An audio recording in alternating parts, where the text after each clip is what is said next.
Olá pessoal, então olha só, nosso objetivo dessa aula de hoje é eu começar a conversar com vocês sobre os conteúdos, né, apresentar os conteúdos, a forma mais ou menos que a gente vai trabalhar e também já iniciar um pouquinho o assunto já do terceiro ano, tá bom?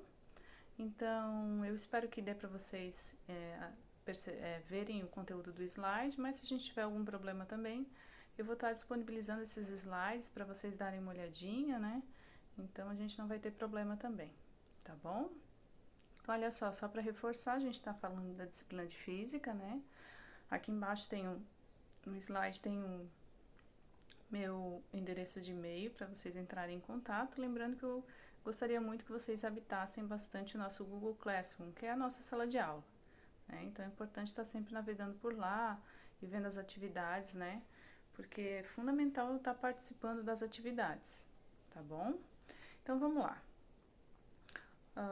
Apresentando para vocês o conteúdo do terceiro ano, ele se resume a gente trabalhar 3 blocos de conteúdo, eu diria assim. A parte da eletrodinâmica, que envolve o funcionamento dos aparelhos, a ideia de circuito elétrico, a ideia de corrente e resistência, bem como de associação de resistores, que seria a parte de funcionamento dos nossos aparelhos eletrônicos, tá?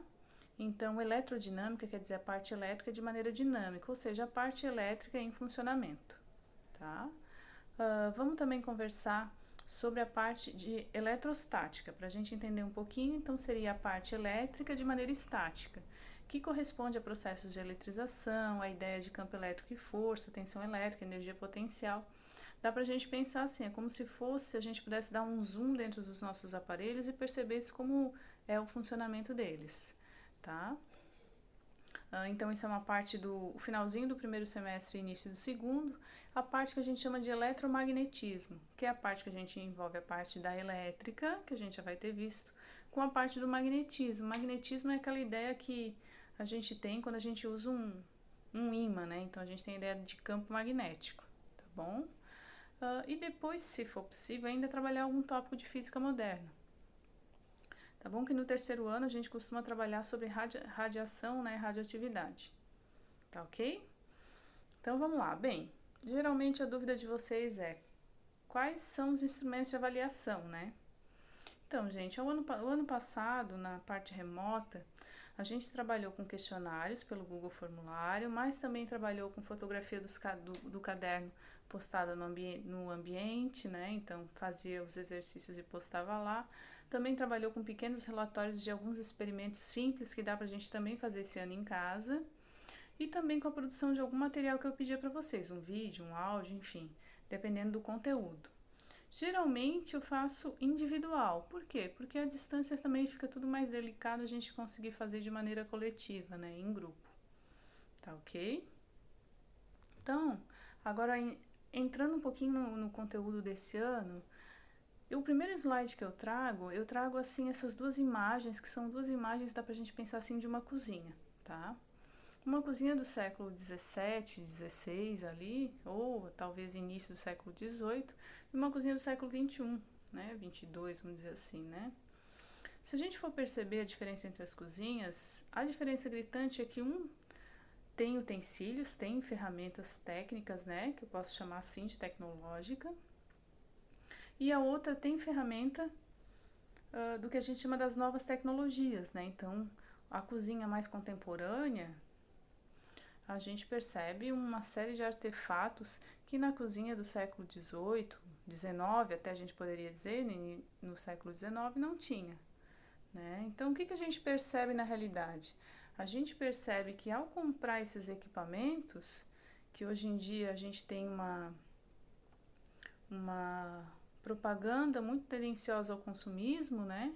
Também junto com essa compra vem a nossa demanda por energia elétrica. E a energia elétrica é todo o conteúdo, ou o principal conteúdo do terceiro ano, né? Então muitas vezes a gente pensa que física é descolada do nosso dia a dia, mas não é não, né?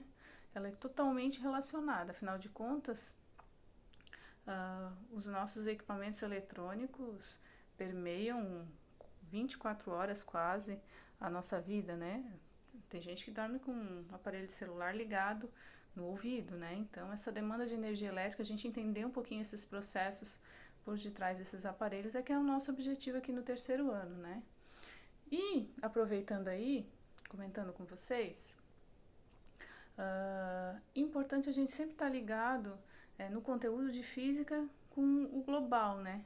Com o que a gente tem de elemento que está aparecendo na mídia. Por exemplo, aqui eu trago uma notícia que eu tirei no dia 10, que fala sobre um aumento de demanda de consumo de energia, né? Então, essas questões sempre são questões muito interessantes para o Enem, tá? Então, consegue amarrar física a um conteúdo que consegue pedir para o estudante fazer uma análise um pouco mais global, né? No exemplo dessa notícia, fala sobre o consumo, principalmente no verão, dos aparelhos de ar condicionado. Então, já aborda um outro aspecto, tá? Então, é interessante a gente sempre estar antenado nas notícias para poder se sair melhor aí nos concursos que a gente venha fazer, ok? E é claro que sempre pensando na relação que ciência e tecnologia estão muito, muito vinculadas, né, gente?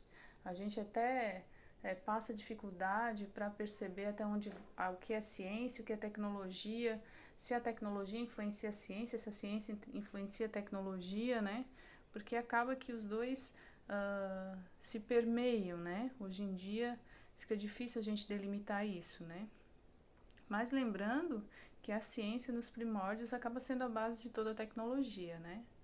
E aqui eu trouxe só um exemplo, né, por exemplo, desse conteúdo que caiu no Enem do ano passado, que é um conteúdo que cai bastante no Enem. Que aqui fala, não vou ler para vocês, depois vocês podem ler, né, de um exemplo e pergunta por que o carro é um lugar seguro, né, os automóveis são lugares seguros quando a gente pensa em temporais, né, em risco de tempestade, tá? Então, o meu objetivo é que ao final desse ano vocês consigam responder isso com tranquilidade, tá bom? Então, continuando mais um pouquinho. Para a gente, então, entrar no conteúdo, a gente pensa assim, bem, mas, afinal de contas, o que é necessário para que um aparelho elétrico funcione? Então, o que a gente vai fazer agora no início na aula de física? A gente vai reduzir qualquer aparelho, por mais complexo que ele seja, ao que a gente chama de circuito elétrico simples. Então, a gente vai definir o seguinte: qualquer aparelho pode ser descrito por esse circuito elétrico simples, que seria uma representação do aparelho. Ou seja, todo aparelho, para funcionar, precisa primeiro, o aparelho em si que eu quero fazer ligar. Trouxe aqui um exemplo, ó, uma lâmpada, não sei se vocês vão conseguir ver, tá? Eu preciso de uma fonte, ali no slide já trouxe até esse exemplo aqui, ó, que é uma pilha, tá? Então, eu tenho um aparelho, eu tenho a fonte. Eu preciso de um interruptor ou chave, que seria o meu liga e desliga do meu sistema. E eu preciso de fios condutores. Aqui eu peguei um pedacinho de fio condutor, ó. Esse fiozinho aqui, que eu não sei se vocês vão conseguir enxergar aí na tela, é um pedacinho de um fio daqueles cabos de internet azul, sabe? Então, eu cortei um cabo daquele, tirei um pedacinho desse fio, ele é bem fininho. Então, veja, qual é o papel do fio condutor? É conectar o aparelho, que aqui é essa lâmpada, à fonte. Então, vou colocar aqui para vocês, ó. Vou ver se eu consigo ligar. E vocês consigam ver, né? Porque também eu ligar e vocês não verem, ó. Tá? Então, veja, ó. Isso aqui é um exemplo de um circuito elétrico simples. Professor, onde é que está o interruptor ou a chave desse circuito? Bem, quem faz o papel do interruptor ou chave aqui desse circuito é a minha mão, né? Mas se eu grudasse isso daqui numa madeirinha, botasse um palitinho, empurrasse para cá, fechava, ligava, abria, desligava, também não teria problema nenhum, seria meu interruptor, ok? Então, ó, esse é um exemplo de circuito elétrico simples. Fonte, aparelho e fios condutores. Professora, na nossa casa, o aparelho seria a parte que eu quero fazer funcionar. Exemplo, a minha TV, né? Então, o que eu preciso da TV? Eu preciso que ela emita som e imagem. Então, a parte principal do aparelho elétrico TV é som e imagem, né? Bem, os fios condutores conectam ali a parte interna do meu aparelho e também do aparelho até o interruptor dele, que seria o botão de liga e desliga para a gente entender assim. O aparelho elétrico da TV a gente poderia resumir a placa principal dela, né, junto com a tela, com a fonte. Bem, e professor, onde é que eu ligo a minha TV? Ou seja, onde é que é a fonte dos nossos aparelhos de casa? Gente, a nossa fonte dos aparelhos de casa, bem a grosso modo, é a nossa tomada, né? Ou pensando melhor, a rede elétrica. Então, veja, a gente pode ter diversos tipos de fonte. Se eu fosse pensar no meu aparelho de celular, que é onde eu estou gravando a aula, seria a minha bateria do celular, né? Então, eu preciso de uma fonte, preciso de um interruptor, de fios condutores e do aparelho elétrico que eu quero funcionar, tá? Lembrando que às vezes o interruptor é conhecido como chave também. Aqui eu trouxe um exemplo bem simples que eu vou deixar para vocês analisarem até quando vocês tiverem o slide na mão, porque não dá para perceber muito, mas ele procura apresentar um circuito elétrico de uma lanterna, que é esse exemplo trivial aqui que eu peguei. Essa lanterna aqui, ó, essa lâmpada, não é de LED, tá? É uma lâmpada incandescente, aquela que tem um fiozinho dentro, tá bom? Essa lanterna que está indicando aqui também tem uma lâmpada incandescente, tá? Então, também tem um filamento. Eu vou ver se eu vou conseguir indicar aqui no slide para vocês o seguinte: quem é a fonte do meu circuito? A fonte é esse risquinho que eu vou fazer aqui, ó, que seria essas duas pilhas. Então, a fonte é a pilha aqui.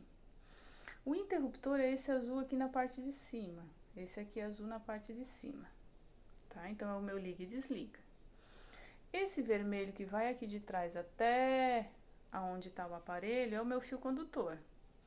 E esse daqui, deixa eu voltar um pouquinho, é o meu aparelho elétrico que eu quero funcionar, no caso, a minha lâmpada, que seria a lanterna, ok? Vejam, se eu pedisse para vocês analisarem esse esquema com calma, esse desenho com calma, não sei se vocês conseguem perceber, mas o interruptor, como ele está conectado aqui, eu encostei aqui e já arrumou.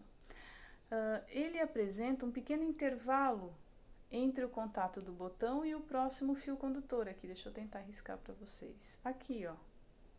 Ou seja, ele tem um intervalo, uma abertura. Então, eu posso pensar assim, olha, nesse fiozinho aqui é como se ele não tivesse continuidade total. É como se ele tivesse um pouquinho afastado.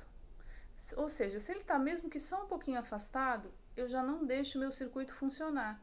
Ou seja, usando a palavra correta, o meu circuito não está fechado. Então, sempre que o aparelho não está funcionando, é porque tem uma ruptura no caminho da corrente. Se eu fosse analisar esse desenho, pegando o fiozinho vermelho, chega aqui no botão, eu tenho uma abertura. Tanto que eu posso pensar assim, se eu conseguisse mover essa imagem, empurrar o botão para frente, ele teria dois pontos de contato, seria o fio vermelho de maneira contínua até a lâmpada. Então, o circuito daí sim estaria fechado, a lâmpada sim estaria passando corrente, estaria funcionando. Importante, nem sempre que o interruptor está marcado como ligado, a gente pode dizer que o circuito está fechado. Por quê, professora? Porque, veja, mesmo que o meu computador ou a minha TV esteja marcando que eu acionei o botão de ligar, esteja indicando como ligado no botão, se tiver algum mau contato dentro do plug da minha TV, por exemplo, ou seja, se o fio tiver partido, a corrente não encontra um caminho para passar. Então, se a corrente não encontra um caminho para passar, mesmo que esteja indicando que o botão está ligado, o circuito permanece aberto. Porque a ideia de aberto não é só apenas do botão, mas é saber se há caminho para passagem da corrente ou não. Se tem caminho para passagem da corrente, se a corrente está passando, beleza, está funcionando. Se não tem caminho, não está funcionando, tá? Então, sempre essa ideia aí, ó. Eu poderia traduzir aquela lanterna numa linguagem mais simplificada, que é o que a gente chama de representação. Então, desenho eu tento botar detalhe. Representação eu faço uso de uma linguagem, pensando no seguinte, ó, no lugar da fonte, eu não fiz desenho de pilha, eu escrevi um quadradinho escrito fonte. No lugar do aparelho eu não desenhei a lâmpada, eu fiz aqui um quadradinho e botei a lâmpada.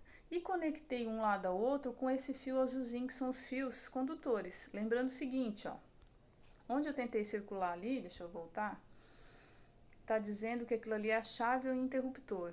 Quando ela tem aquela ruptura, gente, que seria a figura 1, o circuito está aberto, não está ligado. Quando eu tenho continuidade na chave, só a bolinha e aquele fio azulzinho contínuo, o fio tem continuidade, ali representa que a chave está fechada, a chave ou interruptor, tanto faz. Tá bom, gente? Então, aqui eu tenho dois exemplos, circuito aberto, não ligado, e circuito fechado, ligado. continuando mais um pouquinho, daí a gente pensa o seguinte, olha, será que na nossa casa, pegando aqui o exemplo, todos os aparelhos estão conectados no mesmo lugar, grudadinho na fonte, como está aqui? Não, né, gente? Na nossa casa a gente sabe que é assim, ó. A fonte seria a nossa rede elétrica, a nossa tomada, e o aparelho fica distante da fonte. Tanto que eu posso botar a TV na sala, a geladeira na cozinha, que não tem problema, eles estão distantes da fonte. Mas se eu olhar do jeito que está aqui, não sei se vocês vão conseguir perceber, o circuito está aberto, não tem passagem de corrente, falta, né, para eu conseguir fechar o circuito. Então, como é que eu posso resolver isso daqui? Eu posso pensar o seguinte, ó, deixa eu pegar aqui. Eu vou pegar 2 pedaços de fios condutores e vou fazer o seguinte, ó, vou conectar um fio de um lado da fonte e um fio do outro lado da fonte, ó, certo? E na ponta, não sei se eu vou conseguir, mas eu vou tentar, gente. Na outra ponta eu vou tentar conectar a lâmpada, ó, certo? Estão conseguindo ver? Eu nem vi que não estava filmando, gente. Estão conseguindo ver que ela tá ligando? Professora, por que ela liga e desliga? Gente, porque eu não tô segurando direito, né? Vocês sabem que essa é a diferença de aula assim gravada para quando a gente tá na sala, sempre tem um ajudante. Quando tá aqui, ó, fica nessa dificuldade para conseguir ligar, ó, tá bom? Mas eu consigo ligar o aparelho distante da fonte. Daí, geralmente, os alunos perguntam o seguinte, professora, mas ó, na minha casa só sai um fio do aparelho para ir até a tomada. Não tem 2 fios. Gente, se a gente for ver na nossa casa, se a gente pegar qualquer plug, ele é desse tipo aqui, ó. Ó, se eu for cortando o fio de fora, eu vou perceber que dentro ele tem 2 fios, no mínimo. Às vezes 3, que é o que a gente chama de terra. Onde um lado de um plug está grudado aqui e o outro lado do fio do plug está grudado aqui. Então, 2 fios, o azul está ligado num plug e o preto no outro. Para quê? Para que a corrente consiga entrar por um lado, passar pelo aparelho e sair pelo outro, né? Para fazer sempre a ideia de ciclo, de circuito. Então, poderia, por exemplo, ligar aqui a minha lâmpada aqui, tá? Posso botar isso daqui na tomada? Não posso. Porque se eu botar isso aqui na tomada, eu vou tomar um choque, né? Mas eu poderia, por exemplo, conectar aqui, ó.